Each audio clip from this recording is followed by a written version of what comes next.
Respected RCO Hyderabad, Shri Gautam Reddy sir, and Principal Srilata Madam, ATP Ravinder sir, Srinivas Reddy sir, TW Ramesh sir, and Raju sir, and all the staff, my dear lovely children and rebellious children. So nice of this fireflies. Do you know how this name came from? మినుగురు పురుగులు ఎప్పుడు కనబడతాయి? చీకట్లు. ఎక్కడ కనబడతాయి? ఎక్కడ కనబడతాయి అన్న? అడవిలో, చెట్లల్లో, పుట్లల్లో, పొదల్లో. సో మరి దానికి మీకి ఏ సంబంధం?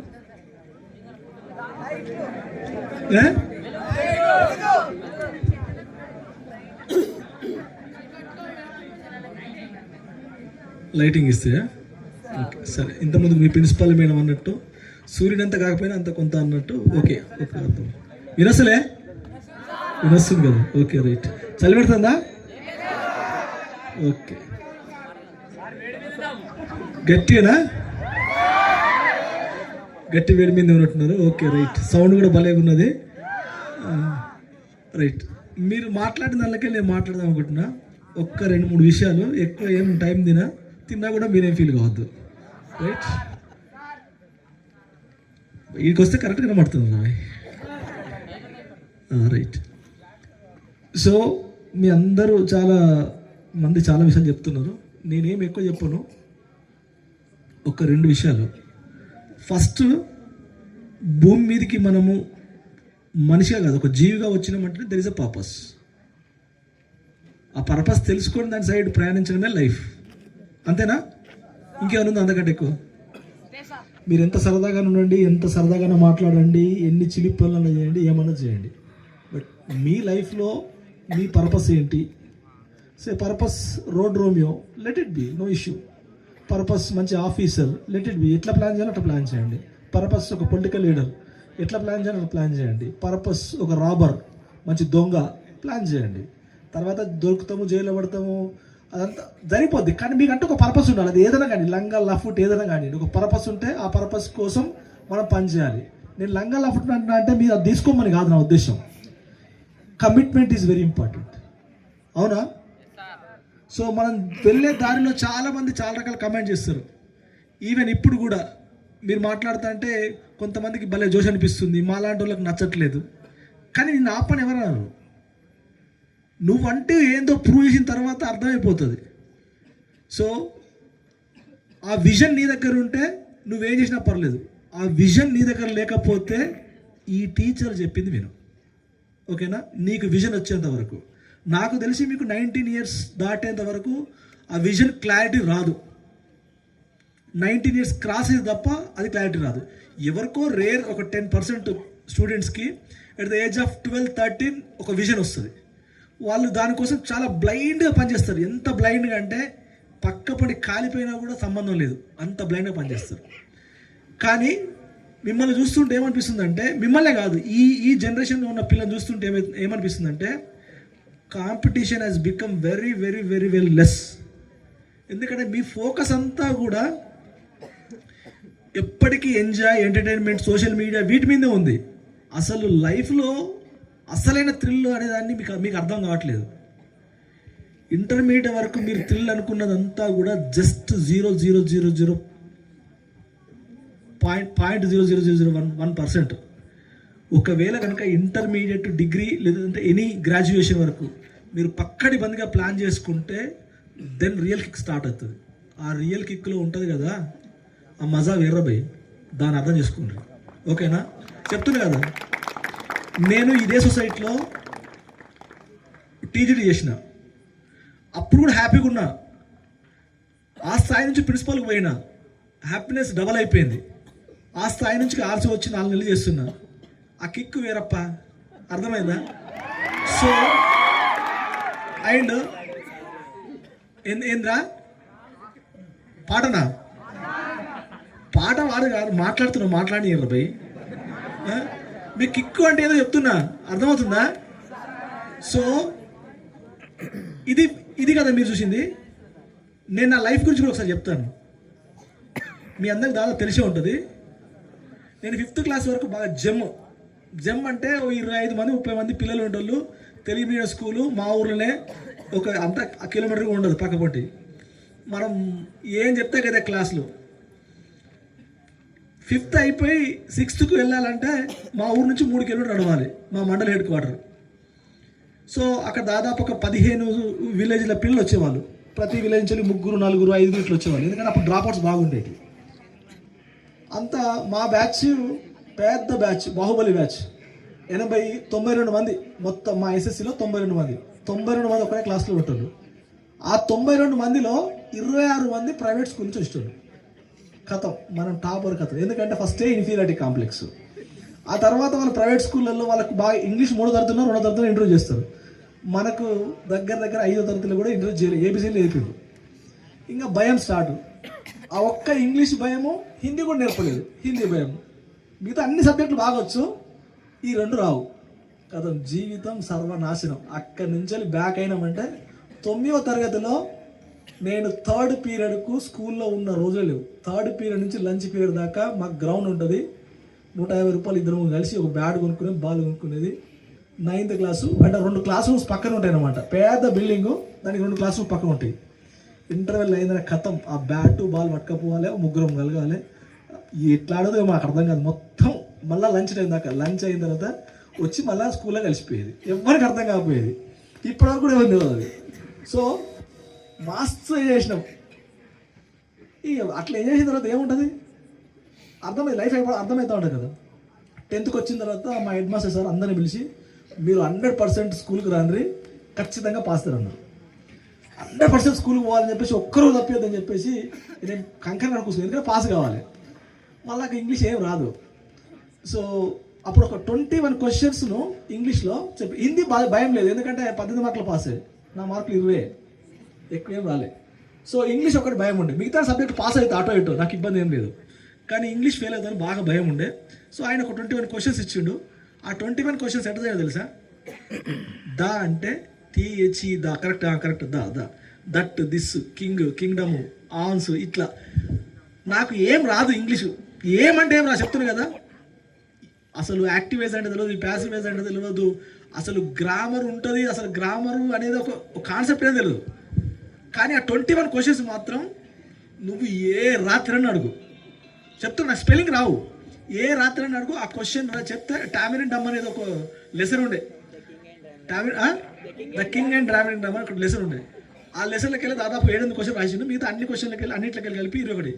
నువ్వు ఏది వచ్చినా రాకపోయినా ఈ 21 క్వశ్చన్ నేర్చుకుంటే ఖచ్చితంగా పాస్ అయిపోతావు, మిగతా ఆబ్జెక్ట్ అవి ఉంటాయని చెప్పేసి. దరిద్రం ఏంటంటే మాది మద్దూరు మండలు. ఆ స్కూల్లో మా ఊరు ప్రిన్సిపలే, మల్లేశం సార్ అని ఉంటాయని, మా ఊరు అయినా అక్కడ ప్రిన్సిపల్ ప్రతిసారి 100% రిజల్ట్స్, కాపీ కొట్టే, ఏం చదివి కాదు. బాగా ఫోకస్ అయిపోయాడు. మాకంటే ముందు బ్యాచ్ నుంచి వెళ్ళి సాయిలో ఒక ఎంఈ ఉండే. ఈ నా కొడుకు బాగా రిజల్ట్ 100% ఎగురుతుండు, చూపెడతా అని చెప్పేసి స్క్వాడ్కి వేయించుకున్నాడు. మా ముందు బ్యాచ్ నుంచి వెళ్ళి కరెక్ట్ ఏమన్నా 2 పేపర్లు పట్టేది, గట్టి కూర్చునేది, రిజల్ట్ మొత్తం దెబ్బతీసేది. ఎందుకంటే పాస్ అయ్యే వాళ్ళు అన్నింటిలో పాస్ అవుతారు, కానీ ఫెయిల్ అయ్యేటోడు మాత్రం 1-2 పేపర్లు సరిపోతుంది కదా, ఎక్కువ ఫెయిల్ చేయించకపోయేది. అందులోనే కుప్ప కూలిపోయేది 50-60 వచ్చిన పర్సెంటేజ్. సో ఏం మాస్ హిందీ కూర్చున్నాడు, 2 పేపర్లు కూర్చున్నాడు, కథం. హిందీ అటు ఇటు పాస్ అయినాము. ఇంగ్లీష్లో ఒక పేపర్ మంచిగా వచ్చినట్టున్నాయి, ఇంకో పేపర్ తక్కువ వచ్చినాయి. మొత్తం మీద ఫెయిల్ అయిపోయినా. 34 మార్కులతో ఫెయిల్ అయిపోయినా. 34 మార్కులే. జనరల్గా ఒకటే పేపర్ ఉంటే 34 అంటే ఎవడో గ్రేస్ ఒక్క దగ్గర ఉన్నాడు కదా అని చెప్పేసి పాస్ చేస్తారు. ఆ దెబ్బతోటి 2 సంవత్సరాలు తాళ్ళెక్క. సో తాళ్ళెక్క నేను చిన్నప్పటి నుంచి స్మార్ట్గానే ఉంటాను, ఇప్పుడు కూడా స్మార్ట్గా ఉన్నాను అనుకో. సో అరే నిజమేనా భయ్, మన క్వాలిటీ మనం చెప్పుకోవడం తప్పే ఉన్నది. సో నేను అసలు మీకు తెలుసు కదా, గౌడ్స్ కట్టుకుంటూ తెలుసు కదా, నా డ్రెస్కి షూట్, నా ఒంటికి షూట్ కదా, కానీ తప్పదు కదా, ఏదో పని చేయాలి కదా. ఇంటికాడు ఉంటే ఇంకా వేరే స్కోప్ ఏం లేదు. చేసిన బాగుందా? ఓకేనా ఇది? సో 2 సంవత్సరాలు పనిచేసినాం. అదృష్టం ఏంటంటే నాకు కూడా ఆ టైంలో మా మామ దొరికిండు, ఫ్రెండ్. మామ అంటే ఫ్రెండ్. సో వాడు ఇంటర్మీడియట్ చేస్తుండు, నాకంటే 1 ఇయర్ జూనియరు. కానీ నేను 2 సంవత్సరాలు ఉన్నాను చెప్పిన ఇంటికాడ. వాడు ఫస్ట్ ఇయర్ జైన్ కాగానే మధ్యలో కలిసేది, ఎందుకంటే కళ్ళు తాగడానికి వచ్చేది వాడు. సో వాడు ఎంజాయ్ని కోరుకున్నాడు. నేను వాడి దగ్గర నుంచి ఏం కోరుకున్నాను తెలుసా? చదవడం ఎట్లా చేసుకోవాలి, ఎట్లా నేర్చుకోవాలని నేర్చుకున్నా. సో అక్కడే రామ్మూర్తి సార్ అంటే ఆయన లైఫ్లో అతిపెద్ద మలుపు పరిచయం అయింది. ఎందుకంటే వాళ్ళ కాలేజీలోనే వీడు చదివేటోడు, ప్రైవేట్ కాలేజ్, ఆయన సర్వీస్ ఓరియంట్ చేసేది. నేను చాలాసార్లు చెప్పినట్టు రామ్మూర్తి సార్ గురించి. ఆయన ట్యూషన్ చెప్తాడు, ఇంగ్లీష్ ట్యూషన్ చెప్తాడు, ఫ్రీ, డబ్బులు తీసుకొని కాదు, ఫ్రీ. సో నా జర్నీ అప్పుడు స్టార్ట్ అయింది. కరెక్ట్ నవంబర్లో ట్యూషన్. ఆయన ఎన్ని గంటలకు చెప్తాడు అంటే ట్యూషన్ 5 to 6 చెప్తాడు, గంట సేపు చెప్తాడు. వాళ్ళ ఊరు లద్నూరు, మా ఊరు గాగిలపురం. వాళ్ళ ఊరికి మా ఊరికి మధ్య డిస్టెన్స్ ఎంత తెలుసా? 8 కిలోమీటర్లు. ఎన్ని గంటలకు చెప్తున్నాను ట్యూషన్? 5 గంటలకు. నేను కొద్ది రోజులలోనే, అంటే ఒక 1 ఇయర్లోనే నాకు మైండ్ అంతా మారిపోయింది. అంటే ఎవరు పడితే వాడు రెస్పెక్ట్ లేకుండా, అది లేకుండా, అంటే మనలో ఫస్ట్ నుంచే ఉన్నది, సెల్ఫ్ రెస్పెక్ట్ అనేది ఫస్ట్ నుంచే ఉన్నది. కానీ ఒక 4 నెలలు, అంటే నవంబర్, డిసెంబర్, జనవరి, ఎగ్జామ్ మార్చిలో ఉంటుంది, ఫిబ్రవరి, ఈ 4 నెలలు ఆ సైకిల్ సగం ఉండకపోయేది. మా సైకిల్ లేదు. ఆ సైకిల్ ఒక సైకిల్ మనం పైడి లేదో ఉంటుంది కదా, అది పిన్ ఊసిపోతూ ఉంటుంది. ఊసిపోతే టక్కు అంటూ ఉంటుంది. సో ఆ సైకిల్ మళ్ళీ అప్పుడు ఈ డాంబర్ రోడ్లు అవి ఏం లేవు, కంకర్ రోడ్ అంతా. ఆ బాధ ఇప్పటికీ లైఫ్లో గుర్తుంటుంది. మీకు ఇన్ని ఫెసిలిటీస్ ఉన్నాయి కదా, ఆ బాధ. 8 కిలోమీటర్లు గమ్మతైన విషయం చెప్తాను. 8 కిలోమీటర్లు తెల్లారంగా నేను గంట సేపు పోవాలి. ఆ రోడ్ మీద గంట సేపు ప్రయాణం చేయాలి.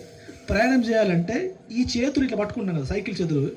అట్లా సైకిల్ ఎట్లుంటుంది అప్పుడు పాతది, రేంజ్కి సైకిల్ కాదు, సైకిల్ ఇట్లా పట్టుకుంటే ఆ 5 o'clock ఆ ట్యూషన్కి పోయే టైం వరకు ఈ చేయిని ఇట్లా తీయలేము. ఇంకా ఇట్లా గుంజాల్సిందే. గుంజి ఇట్లా 2 చేతులు ఇట్లా ఉంటాయి కదా. సో మెల్లగా ఈ చేతులు వెనక దానికి బుక్కులు ఉంటాయి, స్టాండ్ వేసి మెల్లగా ఇట్లా ఇంట్లో పోయేంత వరకు ఇట్లా మలుచుకొని ఇట్లా అనుకుంటే అప్పటికి పోయిన తర్వాత ఒక 5 నిమిషాలకేమో చెయ్యి పెన్ను పట్టుకునే పరిస్థితి వస్తుంది. కానీ అద్భుత విషయం ఏంటంటే అంత కష్టపడ్డా ఆయనే ABC కానుంచి మొదలుపెట్టి అసలు ప్రొనౌన్సియేషన్ ఎట్లా వస్తుంది తెలుగులోనే అద్భుతంగా చెప్పిండు. లైఫ్ అక్కడ స్టార్ట్ అయింది. లైఫ్ స్టార్ట్ అవ్వాలంటే నేను 4 గంటలకు లేవాలి. స్టార్ట్ అవ్వాలి అంటే కనీసం ఇంకో గంట సేపు ముందు లేవాలి. అండ్ ఇంకో మజా ఏం తెలుసా? మళ్ళీ వచ్చేటప్పుడు తాళ్ళెక్కి రావాలి. మధ్యలో ఒక బ్రేక్ ఉంటుంది, అక్కడనే తాళ్ళు ఉంటుంది, తాళ్ళెక్కి రావాలి. సో ఎక్కడ కూడా మా నాన్న నన్ను ఎక్స్క్యూజ్ చేయలేదు, ఎందుకంటే నా మీద కొంత హోప్స్ ఉండే. సో ఫెయిల్ అయిందనగానే ఒక అవమానంగా భావించిండు. ఇక నన్ను అసలు ఎక్స్క్యూజ్ చేయలేదు, నీ పని నువ్వు చేసుకో అని చెప్పాను.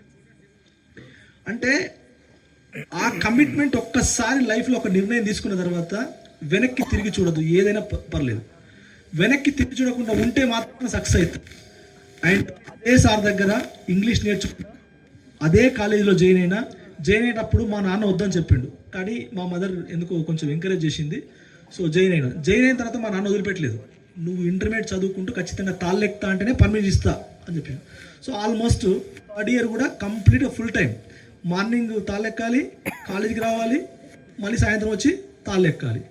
మీకు గమ్మతైన విషయం ఏంటంటే నా ఇంగ్లీష్ ఎగ్జాము, తెల్లారితే ఇంగ్లీష్ ఎగ్జాము, ఈరోజు మా ఇంటి దగ్గర బాయ్ దగ్గర మోటార్ కాలిపోయింది. మా నాన్నకు నాకు ఎగ్జామ్ ఉంది బాబు అంటే, లేదు ఇక్కడ మోటార్ కాలిపోయింది, నేను మోటార్ ఫిట్ ఇస్తాను, తాళ్ళకు. నేను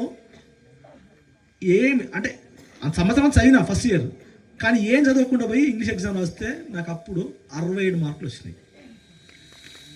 ఇంగ్లీష్లో తక్కువ మార్కులు వచ్చినాయి, చాలా తక్కువ మార్కులు వచ్చినాయి. తర్వాత మళ్ళీ దాని ఇంప్రూవ్మెంట్ రాస్తే ఎంత మార్కులు వచ్చింది తెలుసా?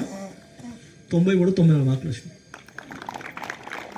సో అండ్ నా ఎగ్జామ్కు అంటే నాకు వచ్చిన మార్కులు పెద్ద గొప్ప ఏం కాదు, బట్ ఆ టైంలో చాలా గొప్ప. 2001లో నా మార్కులు 740 మార్కులు. కామర్స్ తక్కువ మార్కులు అనిపించవచ్చు, ఇప్పుడు 950, 900 ఆ మార్కులతో పోల్చుకుంటే ఇప్పుడు దాదాపు 990 మార్కులు వచ్చినట్టే. నేను చదువుతున్నప్పుడు మా తోటి విద్యార్థులు ఉంటారు కదా, అంటే నేను వాళ్ళకందరికీ 2 సంవత్సరాల సీనియర్ని. నేనేదో టైం పాస్కి వస్తున్నాను మా బాబు అనుకున్నాడు, అందరు సమాజం కూడా అట్లా అనుకున్నారు. నా ఫస్ట్ ఇయర్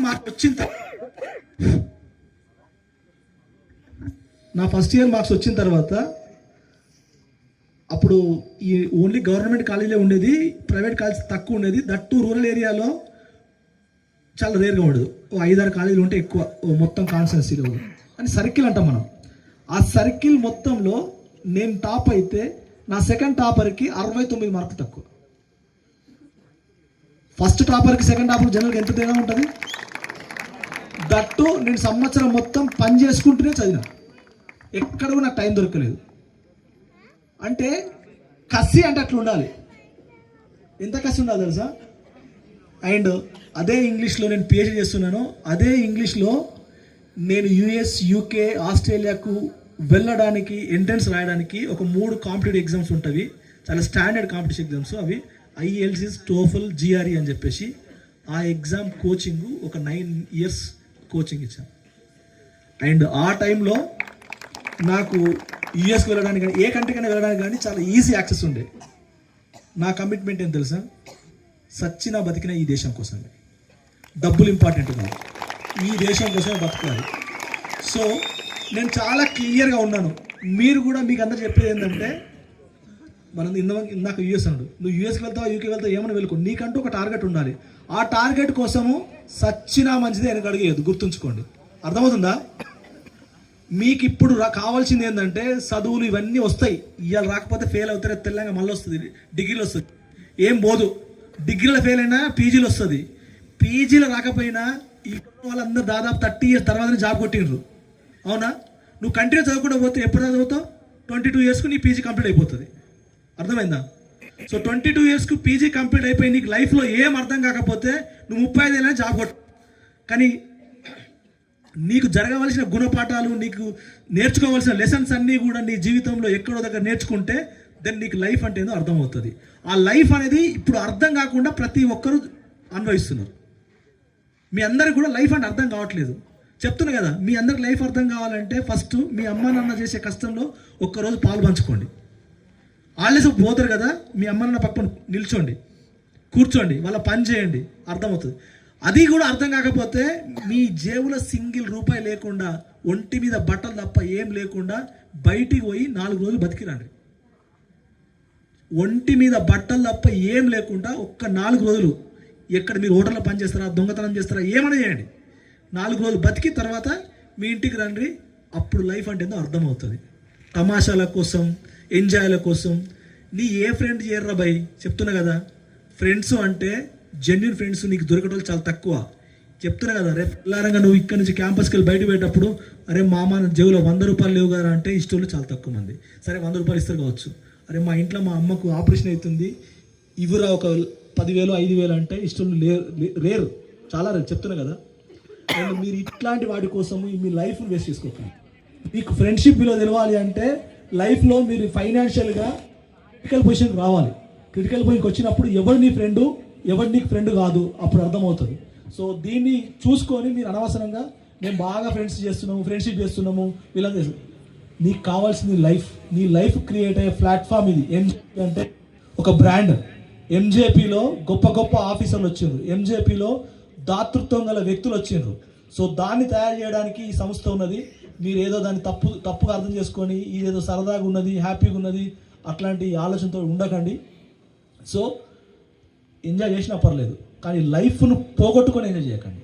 అర్థమవుతుందా బ్రదర్స్? సో లైఫ్ చాలా ఇంపార్టెంట్. లైఫ్ను క్రియేట్ చేసుకుంటూ ఎంజాయ్. సో చాలా టైం తిన్నట్టున్నా, ఎమోషనల్గా కనెక్ట్ అయ్యి. Thank you.